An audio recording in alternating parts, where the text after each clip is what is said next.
sekalian, tujuh negeri indah.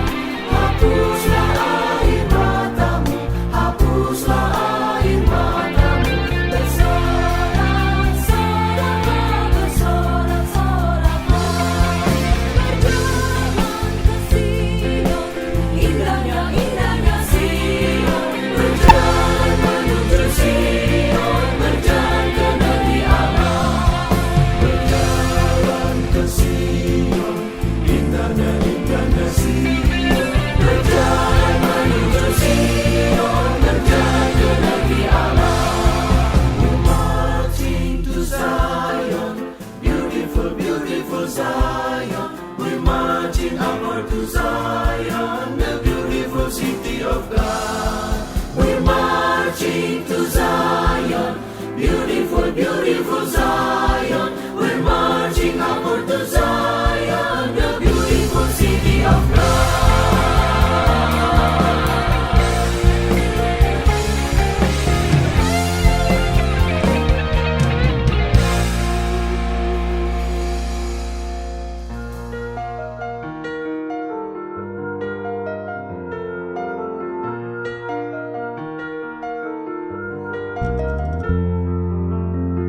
Manis puja, ku bernyanyi, ditebus, ku ditebus, sukacita dalam kemuliaan, tebus, ku ditebus, ditebus dalam kasih-Nya. Glory, glory, Yesusku, Kristusku, hidupku, semua ku serahkan, tebusku ditebus.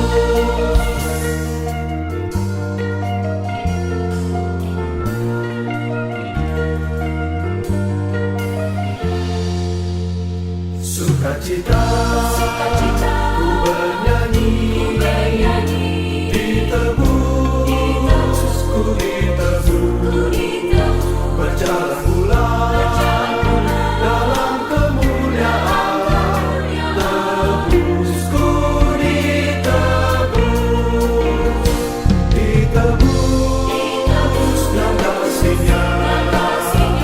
Glory, glory, Yesusku, Kristusku, hidupku, semua ku serahkan, tebusku ditebus.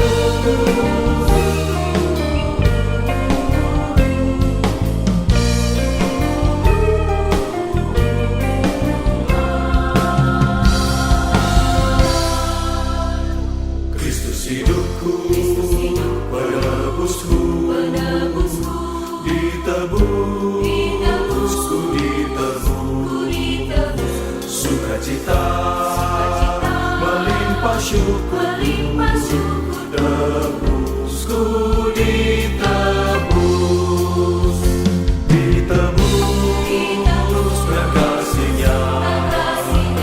Glory, glory, Yesusku, Kristusku, hidupku, semua ku serahkan, tebus, ku ditebus, ditebus dalam kasih-Nya. Glory, glory, Yesusku, Kristusku, hidupku, semua ku serahkan, ku ditebus, tebus, ku ditebus, tebus, ku ditebus.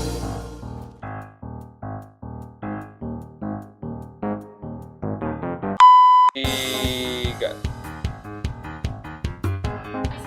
Kayak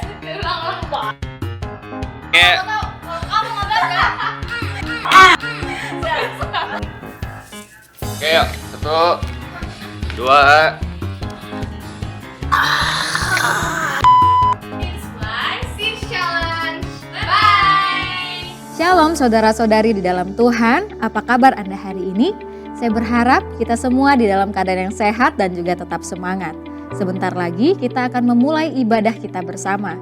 Namun sebelum itu ada beberapa hal yang ingin saya sampaikan untuk kita perhatikan bersama-sama. Yang pertama, kita akan mengadakan perjamuan kudus. Mari kita mempersiapkan roti dan anggur di rumah kita masing-masing. Yang kedua, kita akan memberikan persembahan kasih. Mari kita memberikan dengan sukacita dan juga tetap memberikan kepada Tuhan yang terbaik. Persembahan dapat ditransfer melalui rekening yang ada di layar Anda.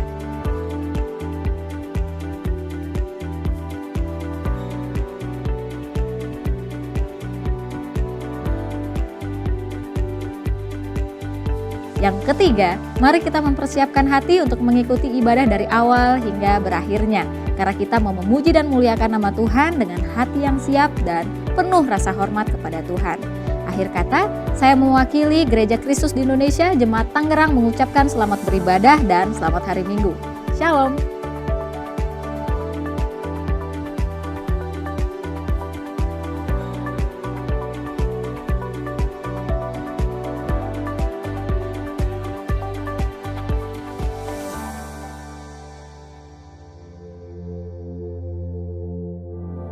Selamat pagi, hari yang luar biasa. Bersyukur Tuhan tetap melindungi kita semua dengan kesehatan dan berkat selalu melimpah daripada Tuhan kita. Saya mengajak kita semua untuk sama-sama membuka firman Tuhan di Mazmur pasal yang ke-29. Firman Tuhan berkata, kebesaran Allah dalam badai. Mazmur kepada Tuhan, hai penghuni sorgawi. Kepada Tuhan sajalah kemuliaan dan kekuatan. Berilah kepada Tuhan kemuliaan namanya. Sujudlah kepada Tuhan dengan berhiaskan kekudusan. Suara Tuhan di atas air.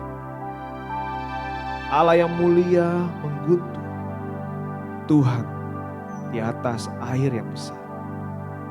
Suara Tuhan penuh kekuatan. Suara Tuhan penuh semarak. Suara Tuhan mematahkan pohon ara.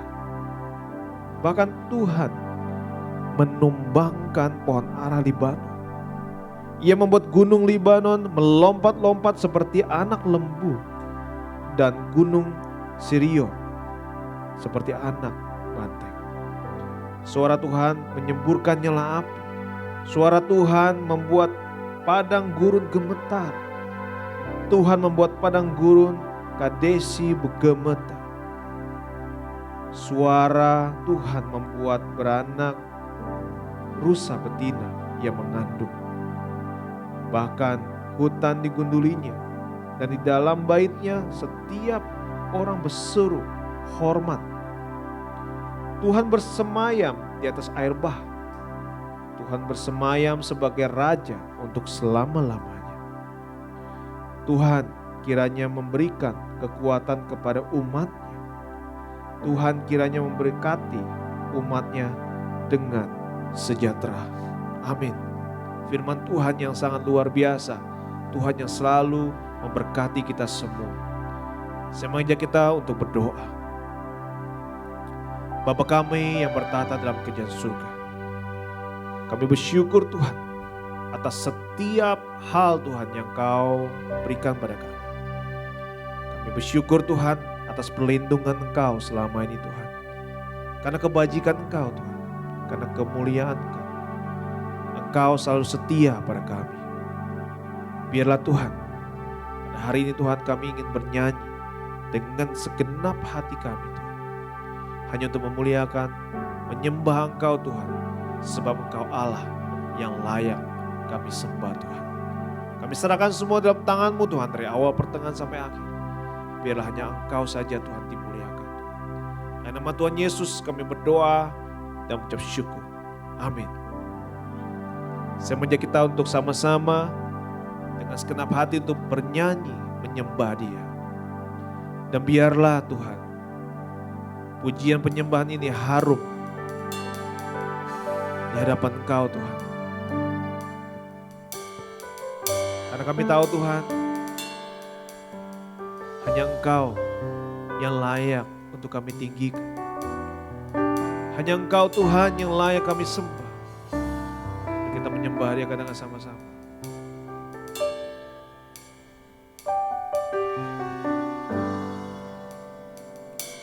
Ya Tuhanku, aku hendak bernyanyi bagimu selama aku hidup. Ya Allahku, aku hendak bermazmur bagimu selagi ku ada. Inilah yang ku renungkan setiap waktu, nyanyian pujian dan pengagungan kepadamu. Biarlah manis kau dengar Tuhan, biarlah manis kau dengar Tuhan, manis kau dengar Tuhan, dan hatiku bersuka karenamu.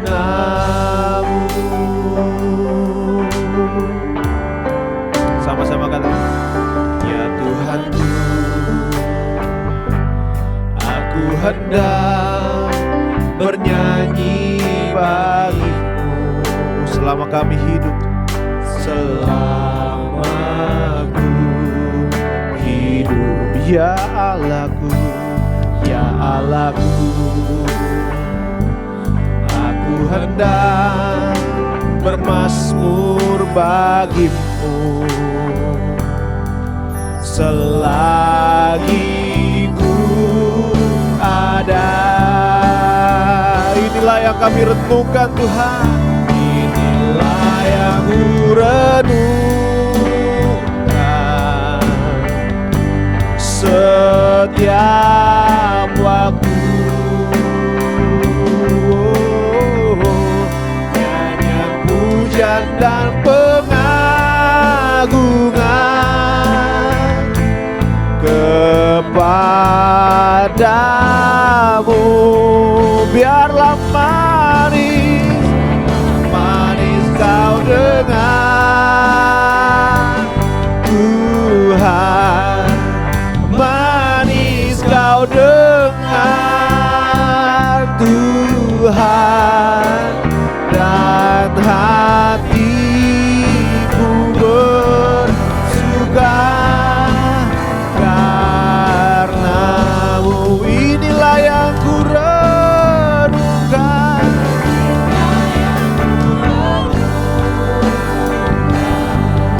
setiap waktu, nyanyian pujian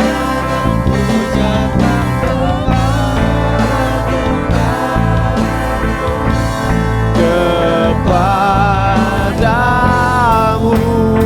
Biarlah manis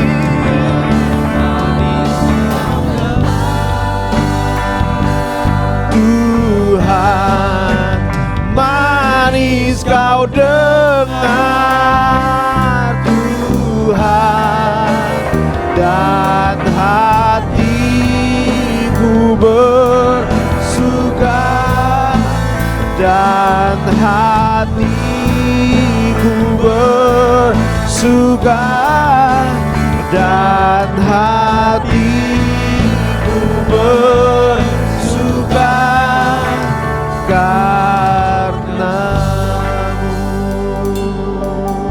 Terpujilah nama Engkau, aku bersyukur. Amin. Happy Sunday, selamat pagi untuk kita semua. Bersyukur sekali ya kalau di pagi hari ini kita bisa berkumpul lagi sama-sama untuk kita bisa beribadah bersama, dan kita mau juga sama-sama belajar dari firman Tuhan sehingga kita bisa semakin dikuatkan dengan dasar iman yang benar. Nah, sebelum kita mulai ibadah kita, mari kita satukan hati, kita berdoa. Bapa di surga, terima kasih Tuhan atas semua penyertaan-Mu Tuhan. Kami bersyukur Tuhan atas kasih-Mu Tuhan dan kesempatan yang Engkau berikan. Kami percaya kalau sampai hari ini kami masih boleh hidup Tuhan, itu adalah karena Engkau terus memberikan kami kesempatan untuk kami bisa hidup di dalam pertobatan kami. Dan kami memuji Engkau Tuhan, kalau hari ini pun Engkau berikan kami kesempatan untuk sama-sama Tuhan, kami bisa bersekutu, kami bisa berkumpul Tuhan, untuk sama-sama kami beribadah Tuhan di dalam nama-Mu. Tuhan, kiranya Engkau yang juga urapi hamba-Mu ini akan membawakan firman-Mu Tuhan, agar kiranya apa yang saya katakan Tuhan sesuai dengan kebenaran firman-Mu. Dan kiranya Engkau juga urapi jemaat Tuhan, agar kiranya setiap hati yang mendengarkan Tuhan bisa dibuka Tuhan, bisa dilembutkan hatinya, sehingga firman yang keluar, firman yang dibagikan pagi hari ini Tuhan bisa tumbuh dengan subur dalam hati setiap kami. Terima kasih Tuhan untuk pagi ini, kami serahkan ibadah kami Tuhan di pagi hari ini hanya di dalam nama Putra-Mu Tuhan kami Yesus Kristus. Amin. Selamat pagi sekali lagi Bapak Ibu. Ya, hari ini minggu pertama di bulan Maret tahun 2021. Artinya sudah tepat 1 tahun kita beribadah secara online. Tapi saya percaya terlepas apapun kondisinya, baik itu kondisi yang baik ataupun kondisi yang buruk atau kondisi yang tengah-tengah, kita tetap bisa memberikan hati kita yang paling dalam untuk kita memuji, memuliakan dan menyembah Tuhan. Karena kita menyembah Tuhan bukan berdasarkan kondisi, kita menyembah Tuhan karena kita bersyukur bahwa nama kita telah ditebus, bahwa diri kita telah ditebus oleh darah Yesus. Dan memasuki bulan Maret ini, tema kita adalah Freedom in Christ by His Blood, yang diambil dari buku Wahyu. Mari kita buka Alkitab kita baca sama-sama. Dari buku Wahyu 1, ayat yang pertama. Saya akan bacakan.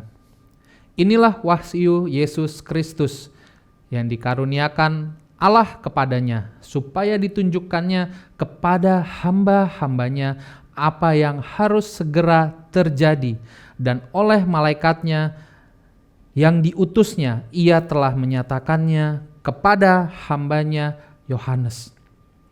Wow, baru ayat pertama aja udah ngeri ya, udah gregetnya beda kalau kita baca dari buku Wahyu ya. Karena baru ayat pertama nih dikatakan bahwa supaya ditunjukkannya kepada hamba-hambanya apa yang harus segera terjadi. Kita lanjutkan ayat yang kedua. Yohanes telah bersaksi tentang firman Allah dan tentang kesaksian yang diberikan oleh Yesus Kristus, yaitu segala sesuatu yang telah dilihatnya. Berbahagialah ia yang membacakan dan mereka yang mendengarkan kata-kata nubuat ini dan yang menuruti apa yang tertulis di dalamnya, sebab waktunya sudah dekat. Wow. Di ayat yang ketiga ini semakin jelas lagi bahwa ini berbicara tentang akhir zaman, karena dibilang waktunya sudah dekat. Dan di sini dibilang bahwa berbahagialah ia yang membacakan dan mereka yang mendengarkan kata-kata nubuat ini. Saya teringat ya bahwa seringkali kita dalam hidup kita seringkali merasa sudah beriman kepada Tuhan, dan kita seringkali merasa bahwa iman kita ini adalah iman yang kuat, iman yang gak bakal goyah, iman yang luar biasa. Padahal kalau kita cek, belum tentu dasar iman kita adalah firman Tuhan. Ya, kita bisa lihat di media sosial, begitu banyak orang ya yang masuk ke dalam kekristenan dengan berbagai cerita ya, berbagai latar belakang. Dan kita bisa lihat bahwa banyak juga yang masuk ke Kristen karena apa? Karena dia mendapatkan sesuatu yang berbeda. Mungkin dia melihat satu penglihatan, bertemu Tuhan Yesus, sehingga akhirnya dia bertobat dan masuk dalam kekristenan. Ada juga yang mungkin karena dia melihat mujizat atau mengalami mujizat, kesembuhan mungkin. sehingga dia jadi percaya dengan Tuhan. Atau mungkin ada juga yang mengalami pengalaman yang supranatural, yang dia bisa mendengar bisikan dari Tuhan, sehingga ia masuk dan menjadi orang Kristen. Nah, tapi di ayat yang ketiga ini jelas sekali di sini dikatakan bahwa berbahagialah ia yang membacakan, artinya yang membacakan Injil ini kepada orang lain, begitu ya. Yang membacakan dan mereka yang mendengarkan kata-kata nubuat ini, kata-kata yang ada di buku Wahyu ini. Jadi yang berbahagia adalah orang yang membaca dan mendengarkan. Yang terakhir, dan yang menuruti apa yang ada tertulis di dalamnya, sebab waktunya sudah dekat. Tambah jelas lagi, jadi ada 3 di situ dibilang. Pertama, berbahagialah dia yang membaca, mendengar, dan menuruti. Artinya apa? Mungkin kita hari ini dipanggil menjadi seorang Kristen dengan cara yang berbeda-beda. Saya diinjili ketika saya sedang sakit. Saya diinjili di sebuah rumah sakit. Mungkin ada lagi orang lain yang ketika dia datang beribadah, dia dengar ada suara Tuhan. Mungkin ada lagi orang lain ketika mendengar pujian Tuhan, hatinya begitu tertusuk, begitu merasakan damai sukacita, sehingga dia menjadi percaya dan mau menjadi seorang Kristen. Saya nggak tahu. Karena memang Tuhan memanggil kita dengan cara yang unik, cara yang berbeda-beda. Tetapi setelah kita menjadi seorang Kristen, kita nggak bisa berhenti dengan pengalaman itu saja. Kita harus lanjutkan lagi dengan apa? Dengan membaca firman Tuhan. Karena itulah dasar firman yang benar. Tapi kita juga bisa lihat ya sekarang, orang-orang yang meninggalkan kekristenan, mereka pun seringkali juga mengalami hal yang sama. Contoh, mereka merasakan kedamaian ketika mereka melakukan ritual ibadah dari agama lain. Mereka merasakan mungkin mereka mengalami satu mujizat ketika didoakan oleh agama lain. Ya. Beberapa bulan belakangan ini, saya sedang ada seperti kelompok belajar Alkitab ya, di mana yang diajar ini adalah seorang mantan dukun. Dan mantan dukun yang ini bukan dukun sembarang dukun, tapi dukun santet. Yang artinya tingkat keterkenalannya gitu ya, tingkat keberhasilannya itu ditentukan dari santetnya berhasil atau enggak. Kalau santetnya nggak berhasil ya orang nggak ada yang percaya sama dia. Dan ternyata setelah saya bicara dan ngobrol sama dia tentang masa lalunya waktu dia masih menjadi seorang dukun, ternyata dia adalah dukun yang cukup terkenal, ya. Yang artinya pas santetnya berhasil, ngeri banget ya. Tapi apa yang saya mau sharing? Yang saya mau sharing adalah bahwa dunia roh itu nyata, bahwa memang ada dunia roh, tapi tidak semua roh itu adalah roh yang baik. Ada roh yang jahat. Bahkan Tuhan sendiri mengatakan bahwa di akhir zaman akan ada banyak nabi palsu. Dan nabi palsu ini mereka bisa melakukan mujizat. Bahkan kalau bisa, dari mujizat ini dia bisa menipu orang-orang yang sebelumnya sudah selamat. Sehingga orang-orang ini jadi kagum dengan mujizat yang mereka lakukan dan mereka jadi tersesat. Itu ada di firman Tuhan. Artinya apa? Artinya kita nggak bisa mendasarkan iman kita hanya kepada perasaan, pengalaman, ataupun mujizat. Kita harus mendasarkan iman kita kepada firman Tuhan. Bagaimana kita bisa tahu bahwa Tuhan kita adalah Tuhan yang hidup? Bukankah semua agama dari zaman Yesus, bahkan dari zaman perjanjian lama, semuanya klaim bahwa mereka punya Allah yang hidup, bahwa dewa-dewa itu hidup. Tapi apa buktinya bahwa Tuhan kita hidup? Kalau bicara mujizat semuanya bisa. Di setiap keyakinan, di setiap kepercayaan ada aja mujizatnya. Jadi yang mana dong Tuhan yang benar? Dan satu privilege sebenarnya sebagai seorang Kristen karena kita punya Yesus Kristus. Itu yang berbeda. Karena apa? Karena Yesus Kristus ini adalah Mesias yang sudah dinubuatkan ribuan tahun sebelumnya. Sudah dinubuatkan lama sekali oleh Tuhan tentang kelahiran dan kedatangannya. Ada begitu banyak nubuatan tentang Yesus Kristus dan itu semua digenapi. Dan melalui hidup Yesus Kristus ini kita bisa tahu bahwa ada Mesias. Yesus adalah Sang Mesias. Dan Mesias itu adalah Tuhan. Jadi melalui firman Tuhan, kita bisa tahu bahwa Tuhan kita hidup. Bahwa Tuhan benar ada dan Tuhan hidup dan nyata. Sehingga seperti yang dibilang di ayat yang ketiga ini, berbahagialah ia yang membaca, yang mendengarkan, dan yang menuruti apa yang tertulis di dalamnya. Karena apa yang ada di dalam firman Tuhan itu berasal dari Tuhan.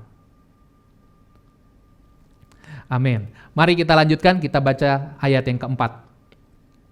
Dari Yohanes kepada ketujuh jemaat yang di Asia Kecil, kasih karunia dan damai sejahtera menyertai kamu dari Dia yang ada dan yang sudah ada dan yang akan datang, dan dari ketujuh roh yang ada di hadapan tahtanya.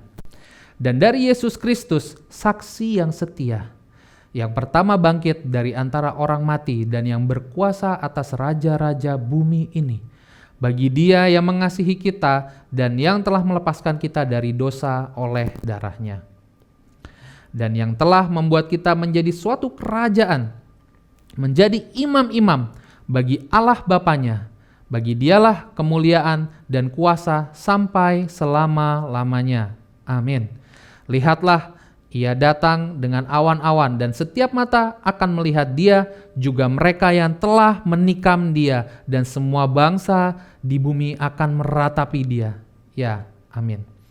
Aku adalah Alfa dan Omega, firman Tuhan Allah, yang ada dan yang sudah ada dan yang akan datang, yang maha kuasa. Amin. Kita bisa baca ya sekali lagi ya. Di ayat yang ketujuh tadi. Lihatlah, Ia datang dengan awan-awan dan setiap mata akan melihat Dia, juga mereka yang telah menikam Dia. Dan semua bangsa di bumi akan meratapi Dia. Wow. Tuhan sudah katakan bahwa di akhir zaman, ketika Yesus datang, ketika Tuhan Yesus datang, akan ada banyak bangsa meratapi Dia. Ya ini kalau kita balik ke terjemahan aslinya itu memukul-mukul dada gini. Gitu. Meratap dengan sangat. Karena apa? Menyesal. Mungkin karena menyesal, karena belum sempat mengenal kebenaran firman. Mungkin ada orang nanti di akhir zaman yang merasa, loh aku nggak tahu. Aku nggak tahu bahwa ternyata Allah yang selama ini ku sembah salah. Loh aku nggak tahu bahwa ternyata pengajaran yang selama ini aku dapatkan, doktrin yang selama ini aku terima, itu adalah doktrin yang salah. Aku nggak tahu. Banyak bangsa akan menyesal. Tapi itu sudah terlambat. Karena apa? Karena Tuhan sudah kasih kesempatan sekarang. Untuk apa? Untuk mencari Dia. Untuk mencari Tuhan. Makanya tadi di ayat yang ketiga, dikatakan berbahagialah ia yang membaca. Membaca firman. Yang mendengarkan kata-kata dari nubuat ini. Konteksnya di sini buku Wahyu ini. Karena apa? Kita bisa lihat kalau kita baca di ayat 8-nya, aku adalah Alfa dan Omega, firman Tuhan Allah, yang ada dan yang sudah ada dan yang akan datang, yang maha kuasa. Kalau kita baca ya, kita akan tahu bahwa yang berbicara ini adalah Yesus. Jadi di sini Yesus berkata, dengan jelas di sini dikatakan bahwa Dialah Tuhan. Yesus adalah Tuhan. Tidak bisa disangkal lagi karena itu tertulis dengan jelas bahwa Yesus adalah Tuhan. Bayangkan. Jadi di akhir zaman ketika Yesus dan banyak orang yang akan menyesal, Tuhan sudah nubuatkan itu dari sekarang. Jadi mari kita berjaga-jaga, kita gali lagi. Kita cek apa dasar iman kita selama ini. Apakah hanya perasaan? Apakah hanya tradisi? Ataukah firman Tuhan? Saya punya seorang teman yang dia sudah sudah percaya Kristus dari dia lahir. Dan suatu hari saya ajak dia untuk kita bisa sama-sama menggali firman Tuhan. Kita bisa sama-sama diskusi tentang firman Tuhan. Tapi dia bilang dia gak ada waktu. Karena dia sibuk bekerja. Terus dia bilang lagi bahwa udah beberapa lama dia gak datang ke gereja. Karena apa? Karena dia harus lembur saking sibuknya kerjaannya. Dia kerja di sebuah production house. Jadi dia seringkali nginep di kantornya untuk harus edit video dan lain sebagainya. Terus saya tanya sama dia, kamu gak ke gereja? Udah berapa lama? Dia bilang, udah lama. Tapi tenang aja bro, dia bilang. Iman gue kepada Yesus gak akan goyah sedikit pun. Saya bilang, wow. Maksudnya iman yang mana ya? Kalau iman dia kepada Yesus tidak akan goyah, harusnya dia lebih mengutamakan untuk beribadah daripada bekerja. Tapi kenyataannya nggak demikian. Tapi perasaan dia mengatakan bahwa imannya tidak goyah. Dan ini betul-betul dari cerita teman saya ini, dan juga kalau kita baca di dalam firman Tuhan ini, saya sangat tertusuk dan sangat tertegur. Karena artinya apa? Kita harus selalu kita cek lagi. Benar nggak iman kita ini berdasarkan firman Tuhan? Atau jangan-jangan iman kita ini hanya berdasarkan perasaan? Jangan-jangan kita self-righteous? Jangan-jangan iman kita kepada pemimpin, kepada manusia, bukan kepada firman. Jadi mari kita cek. Nah, kalau kita baca tadi di ayat yang kelima, di situ saya bacakan ulang ya, ayat yang kelima. Dan dari Yesus Kristus saksi yang setia, yang pertama bangkit dari antara orang mati dan yang berkuasa atas raja-raja bumi ini, bagi Dia yang mengasihi kita dan yang telah melepaskan kita dari dosa kita oleh darah-Nya. Amin. Ya. Kita orang Kristen, kita bisa mendapatkan freedom, kebebasan di dalam Kristus. Itu adalah karena darah Kristus. Nah, kebebasan seperti apa yang kita dapatkan di dalam darah Kristus? Kalau kita baca di ayat yang kelima tadi, di sini dibilang, bagi Dia yang mengasihi kita dan yang telah melepaskan kita dari dosa kita oleh darah-Nya. Dibebaskan dari dosa kita. Jadi kita masuk ke poin saya yang pertama. Ini adalah redeem atau ditebus. Kita bisa lihat ya bagaimana Tuhan ketika Dia hidup di dalam masa penginjilan yang melakukan begitu banyak mujizat. Tapi kalau kita pelajari lagi di firman Tuhan, bukan itu tujuannya. Dia datang ke dunia ini bukan untuk melakukan mujizat, bukan untuk menyembuhkan orang sakit, membuat berjalan orang yang lumpuh, atau mencelikan orang buta. Itu bukan tujuan. Semua mujizat yang Tuhan lakukan itu hanya untuk sebagai tanda siapa Dia, tanda akan kebesaran kuasa-Nya. Tapi dalam firman Tuhan sendiri pun katakan bahwa jangan percaya pada mujizat, karena di akhir zaman nabi-nabi palsu akan pakai itu untuk menyesatkan semua orang. Nah, artinya apa? Artinya mujizat-mujizat yang dilakukan Tuhan ini itu sebetulnya hanya sebagai tanda siapa Dia. Dan juga bisa diartikan bahwa ini adalah sebagai apa? Penggenapan dari nubuatan-nubuatan yang ada di perjanjian lama. Karena itu Tuhan lakukan mujizat, tapi bukan itu tujuan Dia. Kita tahu bahwa pada akhirnya Tuhan Yesus harus mencurahkan darah-Nya di kayu salib untuk menebus dosa kita. Karena Dia mengasihi kita. Jadi kita tahu bahwa Tuhan datang ke dunia ini tujuannya adalah untuk menebus dosa kita.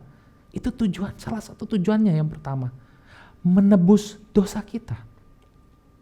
Jadi kalau sekarang kita menyebut diri kita Kristen, kita ini adalah orang-orang yang dosanya sudah ditebus oleh darah Yesus. Jadi kita menjadi Kristen itu karena dosa kita ditebus oleh darah Yesus. Bukan karena pengalaman supranatural, bukan karena perasaan, bukan karena tradisi, bukan karena orang tua kita orang Kristen, terlahir di keluarga Kristen. Itu bukan iman yang benar. Iman yang benar adalah ketika kita sadar bahwa kita berdosa dan kita tidak layak untuk mendapatkan keselamatan. Kita ini harusnya binasa. Tapi karena kasih-Nya, karena kasih Tuhan kepada kita, dikirimkan anaknya yang tunggal untuk tebus semua dosa kita melalui darah-Nya. Tapi bukan hanya itu yang menjadi keuntungan kita sebagai seorang Kristen. Dan bukan cuman melalui darahnya Yesus bukan hanya menebus kita dari dosa. Ada hal lain lagi, kita baca di ayat yang ke-6. Tadi kita sudah baca di ayat ke-5, kita lanjutkan ayat yang ke-6. Dan yang telah membuat kita menjadi suatu kerajaan. Jadi setelah dosa kita ditebus, redeem tadi poinnya yang pertama. Lanjutannya adalah Yesus, Tuhan, membuat kita menjadi suatu kerajaan. Tuhan merekrut kita ke dalam kerajaan surgawinya. Dan ini adalah poin saya yang kedua, recruit.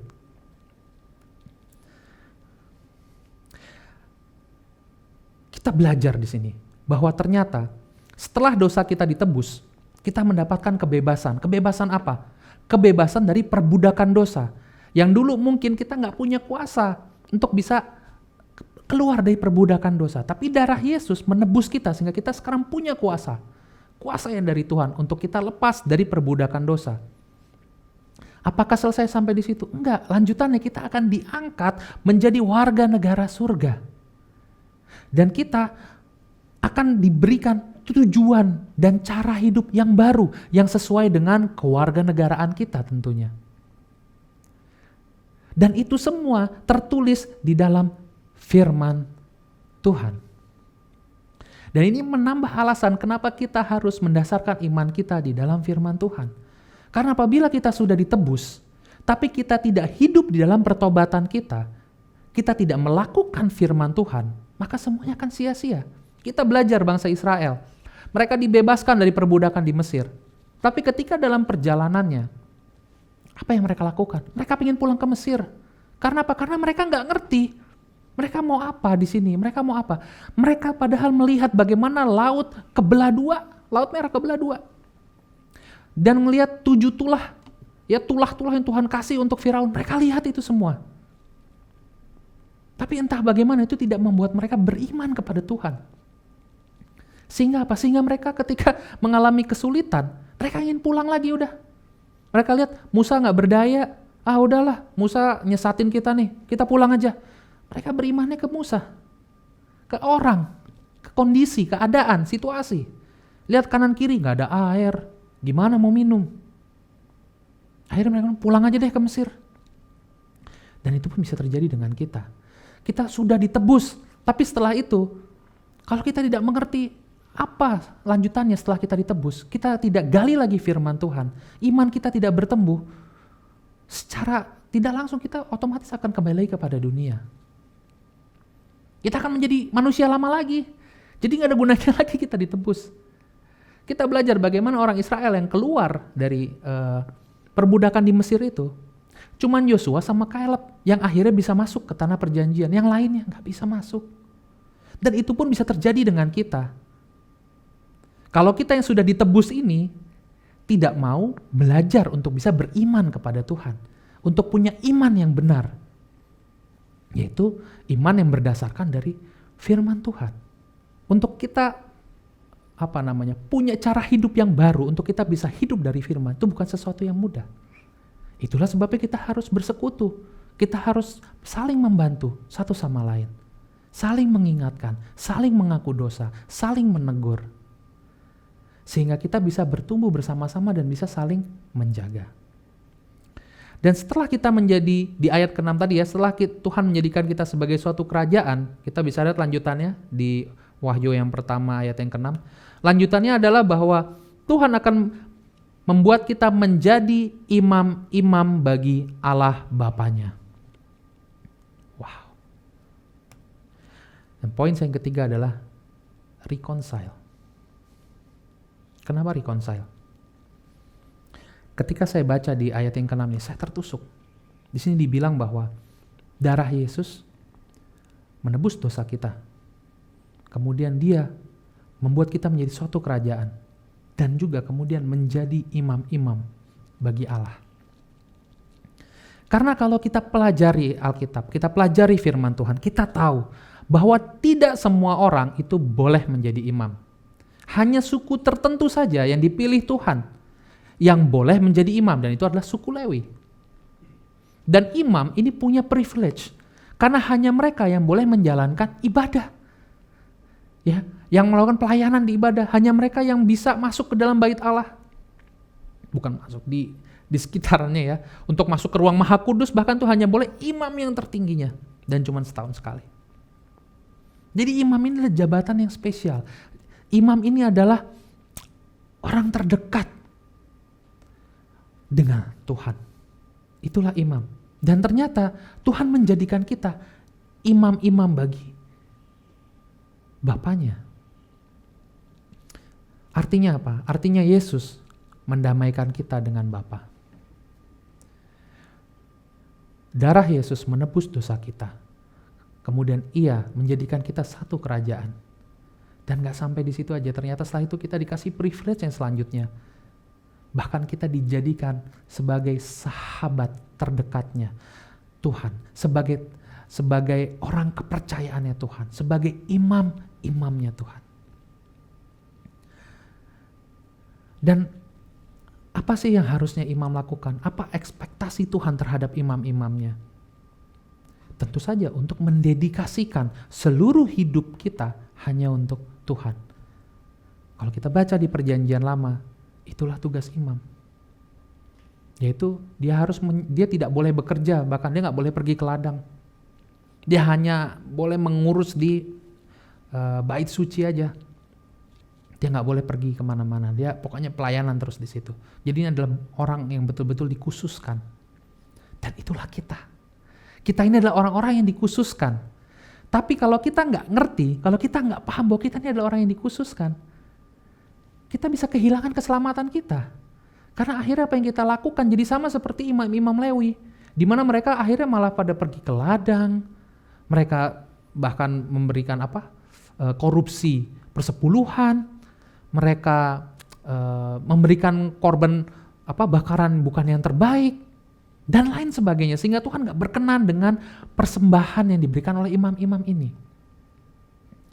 Jadi bagaimana kita sebagai imam harus hidup gitu ya, bersyukur kita punya contohan imam besar kita, itu Yesus Kristus sendiri. Dan para rasul ini mencontoh iman dari imam besar kita, Yesus Kristus. Jadi kalau hari ini di Wahyu pasal pertama ayat ke-6 ini dikatakan bahwa kita diangkat menjadi imam-imam bagi Tuhan. Artinya kita pun seharusnya mencontoh iman dari Yesus Kristus. Kita harus mendedikasikan seluruh hidup kita hanya untuk Tuhan. Jangan lagi kita punya tujuan sendiri. Jangan lagi kita punya ambisi. Apalagi kita pengen balik ke dunia. Sulit untuk kita kalau kita masih berambisi, kita masih berharap bisa mendapatkan sukacita yang dari dunia. Firman Tuhan sudah katakan bahwa sukacita yang dari dunia ini itu cuma sementara, tidak abadi. Tapi sukacita yang berasal dari Tuhan itu adalah sukacita yang sejati, sukacita yang abadi, dan itulah yang Tuhan mau berikan kepada kita. Dan itu semua ada di firman Tuhan. Dan kita bisa belajar bagaimana Yesus, dia begitu setia sampai mati di kayu salib demi mengasihi kita dan juga demi taat kepada Tuhan. Dan apa yang dilakukan Yesus ini adalah untuk mendamaikan kita dengan Bapa di surga, sehingga kita bisa dilayakkan sebagai imam-imamnya. Dan ini adalah satu privilege seperti tadi kita sudah bahas. Jadi jangan sia-siakan kesempatan ini. Kita punya kesempatan untuk bisa kenal Tuhan dengan dekat. Kita punya kesempatan untuk bisa membangun hubungan yang intim dengan Tuhan. Berjalan bersama Tuhan di dalam hidup kita. Apa yang Tuhan inginkan itu bukanlah korban sembelihan. Yang Tuhan inginkan itu hanyalah hati kita. Hati yang remuk, hati yang siap untuk hidup di dalam pertobatan setiap hari. Hati yang siap untuk dibentuk ulang. Jadi hari ini ada 3 hal yang kita belajar. Pertama, kita belajar bahwa melalui darah Yesus, dosa-dosa kita ditebus. Tapi bukan berarti kita bebas melakukan dosa lagi, bukan. Artinya ditebus dari dosa adalah kita sudah lepas dari perbudakan dosa. Kemudian kita juga diangkat menjadi warga negara surga. Kita direkrut Tuhan menjadi warga negara surga, menjadi warga kerajaannya Tuhan. Dan yang terakhir, kita didamaikan, reconcile. Kita didamaikan dengan Bapa di surga. Yang sebelumnya kita mungkin gak bisa untuk kita berhubungan, untuk kita berdoa langsung kepada Bapa. Sebelumnya mungkin gak bisa karena ada dosa di situ. Tapi darah Yesus mendamaikan kita dengan Bapa. Dan semoga firman Tuhan yang kita dengar pagi ini bisa menguatkan kita untuk kita betul-betul ambil serius hidup kita setiap hari. Untuk kita betul-betul bisa setiap hari hidup di dalam pertobatan kita. Dan untuk betul-betul kita memanfaatkan kesempatan yang sudah Tuhan berikan, di mana kita bisa hidup di dalam kerajaan surga, di mana kita dikelilingi oleh brother sister seiman, yang kita bisa bertumbuh bersama, kita bisa bekerja bersama mereka, kita bisa membimbing dan juga dibimbing oleh mereka, untuk sama-sama kita menjadi satu tubuh di dalam Kristus. Dan yang terakhir, kita juga belajar bahwa kita sudah didamaikan dengan Allah Bapa di surga. Jadi jangan lagi kita berpaling kepada mamon, jangan lagi kita berpaling kepada dunia ini. Setialah kita kepada Tuhan. Jangan lagi kita mendukakan Roh Kudus. Tapi marilah terus kita belajar dari kisah Bapa kita, dari kisah Tuhan, sehingga kita bisa semakin mengenal Dia, dan iman kita semakin bertumbuh di atas dasar firman Tuhan yang benar, sehingga kita bisa semakin mengenal kebenaran. Itu saja yang saya mau sampaikan pagi hari ini. Semoga ini bisa membantu dan menguatkan kita. Sebentar kita akan masuk dalam perjamuan kudus. Kita akan melakukan komuni. Mari kita siapkan roti dan anggur di rumah kita masing-masing.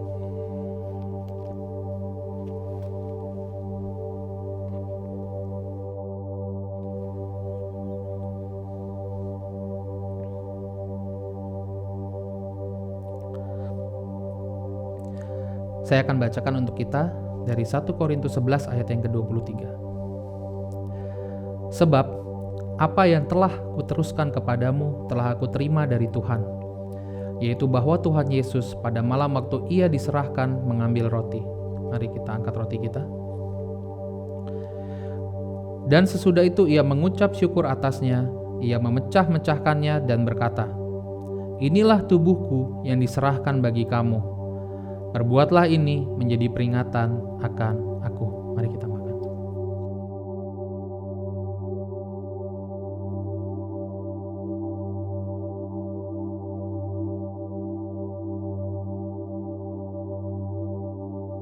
Mari kita angkat cawan kita.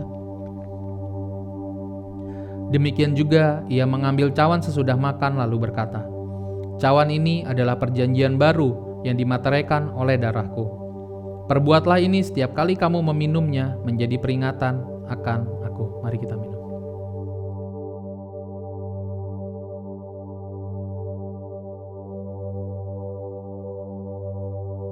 Sebab setiap kali kamu makan roti ini dan minum cawan ini, kamu memberitakan kematian Tuhan sampai Ia datang. Jemaat, mari kita satukan hati, kita berdoa. Bapa di surga, Tuhan, terima kasih Tuhan untuk perjamuan pagi ini Tuhan. Terima kasih Tuhan untuk firman-Mu yang luar biasa Tuhan. Terima kasih Tuhan untuk pagi ini Tuhan, kami bisa diingatkan lagi Tuhan, seberapa mahalnya kami sudah ditebus Tuhan. Terima kasih Tuhan kalau pagi ini kami juga diingatkan lagi Tuhan, seberapa Engkau mengasihi kami Tuhan. Tuhan, kami sangat bersyukur Tuhan bahwa Engkau adalah Allah yang begitu luar biasa Tuhan. Bahkan firman-Mu pun sempurna Tuhan. Yesus yang datang sudah dinubuatkan Tuhan ribuan tahun sebelumnya. Sehingga ketika Ia datang, orang-orang bisa mengenali Dia. Dan hari ini kami bersyukur Tuhan kalau kami boleh belajar Tuhan, kami bisa membaca dari kisah-Mu sehingga kami tahu Tuhan bahwa Engkau adalah Yesus, bahwa Yesus adalah Tuhan, dan bahwa Engkau pernah hadir ke dunia ini Tuhan. Engkau pernah hidup di tengah-tengah kami, mati di kayu salib, dan kemudian bangkit lagi. Dan itu menjadi sumber kekuatan, dasar iman kami Tuhan, bahwa Engkau adalah Allah yang hidup, bahwa Engkau betul ada, bahwa Engkau berbeda dengan Allah-Allah yang lain, bahwa Engkau adalah Allah yang sangat spesial, Allah yang begitu dekat dengan manusia, dengan kami. Allah yang sejarahnya bisa ditelusuri, yang bisa kami pelajari, bisa kami lihat Tuhan, sehingga kami gak bingung lagi dengan konsep Tuhan. karena kami punya Mesias yang juga adalah Tuhan kami. Kami bersyukur Tuhan untuk firman-Mu pagi ini, dan kami mau berdoa agar kiranya Tuhan Engkau terus Tuhan bantu kami untuk kami bisa terus bertumbuh Tuhan sebagai murid-murid-Mu. Bantu kami untuk kami punya hati yang semakin lembut Tuhan, hati yang siap dibentuk Tuhan, hati yang siap untuk melakukan dan hidup dalam pertobatan setiap hari Tuhan. Bantu kami Tuhan sebagai jemaat-Mu ini Tuhan, untuk kami juga bisa menjadi garam dan terang dunia Tuhan, sehingga tidak sia-sia kami diselamatkan Tuhan. Karena kami juga tahu Tuhan bahwa adalah kerinduan-Mu Tuhan, bahwa setiap bangsa bisa dijadikan murid-Mu.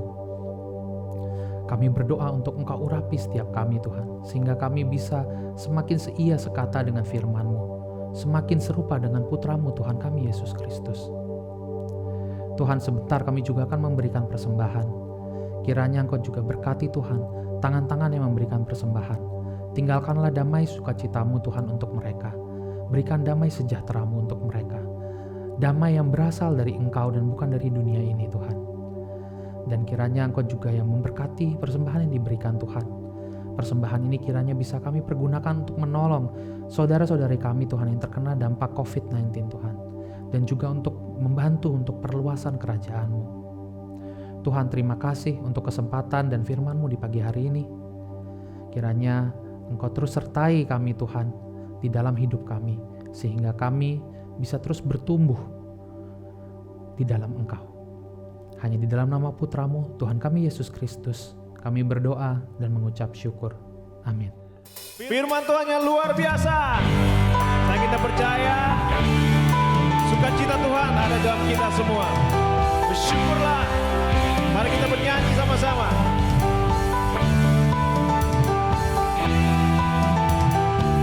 Come on. Na na na na na na na na na na na na na.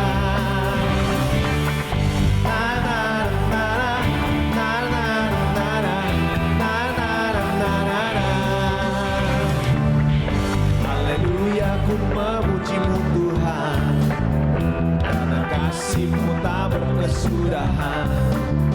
Biar yang bernapas memuji Sang Raja, di atas gunung dan di dalam samudra. Tanganku ku angkat padamu, mensyukuri rahmat yang Kau beri. Kaki semuanya melompat bagimu, sebab rahmat-Mu baru setiap pagi. Bersyukurlah kepada Tuhan, sebab Dia baik, sebab Dia baik. Kuasanya untuk selamanya, kasih setianya, kasih setianya. Na na na na na na na na na na na na na.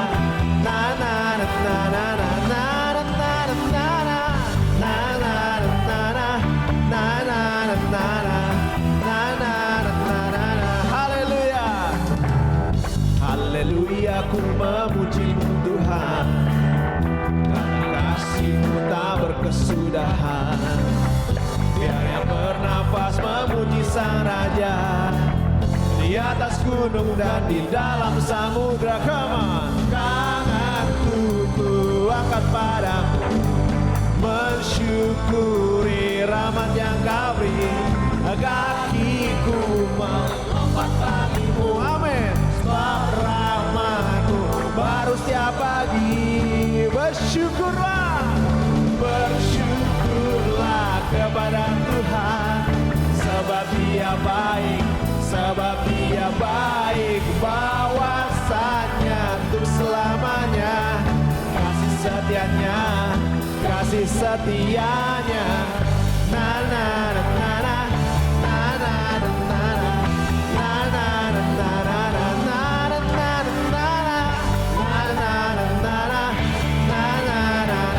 Angkat tangan kita sama-sama untuk Tuhan.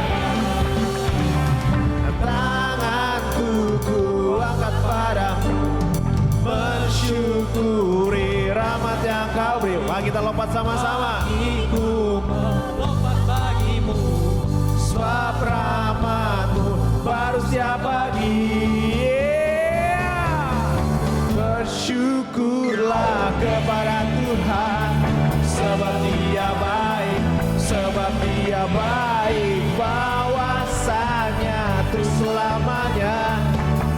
setianya, kasih setianya. Na na na na na na na na na na na na na.